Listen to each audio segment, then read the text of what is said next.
Day 21.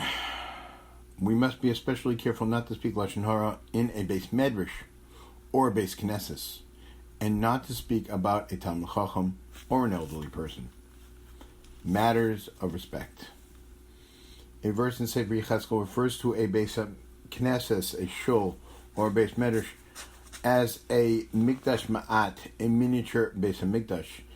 Is it any wonder then that to interrupt one's prayers in a shul, to engage in pointless conversation, is a particularly horrible sin? Is it any wonder that to engage in Lashon Hara during prayer is even worse? In fact, to speak Lashon Hara in a shul or base medrash at any time is a very severe sin. Torah states, Mikdash Tiro, and you should fear my sanctuary. This mitzvah shows special respect for the base mikdash, applies also to the mikdash ma'at, a shul or base medrash. In Mishnah Berurah, the Chofetz Chaim writes that engaging in mundane conversation in shul may transform it into a place of vital worship, God forbid. To speak Lashon Hara in shul is a particularly terrible sin. For in doing so, says the Chofetz Chaim, one shows a lack of regard for the Shekhinah. Also, there is no comparison between someone who sins in private and someone who sins in place of the king. In the king's presence, this evil is compounded when the sinner causes others to join his sin.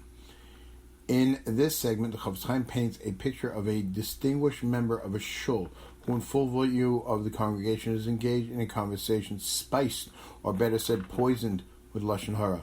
He continues his sinful talk even as the Torah reading begins. Chofetz Chaim enumerates the man's sins. He's spoken Lashon Hara.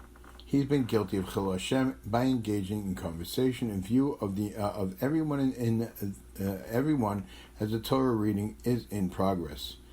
Even if he misses one word or one verse, he has sinned grievously. The halacha states that it is forbidden to leave a shul while the Torah is being read. To do so is a disgrace to the Torah. To engage in conversation in shul during the Torah reading is an even greater disgrace. If this happens on Shabbos, it is a disgrace to the sanctity of Shabbos. He has transgressed Umikdash Tiro and fear my sanctuary. If the victim of one's Lashon Hara is a person over the age of 70 or a Talmid Chacham of any age, then one has transgressed B'nei Sevatakum B'dart B'nei Zaken. You shall rise in the presence of an elder and show esteem for a sage. In this verse, the word Zaken is an acronym Zeh Shekana Chachma. This one has required wisdom and refers to any Talmid Chacham, whether young or old. Quite a frightening collection of sins. Let us make sure that we will not be that man. Again, in a nutshell, we must be especially careful not to speak Lashon Hara in a base medrash or base knesses, and not to speak about a Talmid Chacham or elderly person. Have a wonderful day and a good Shabbos.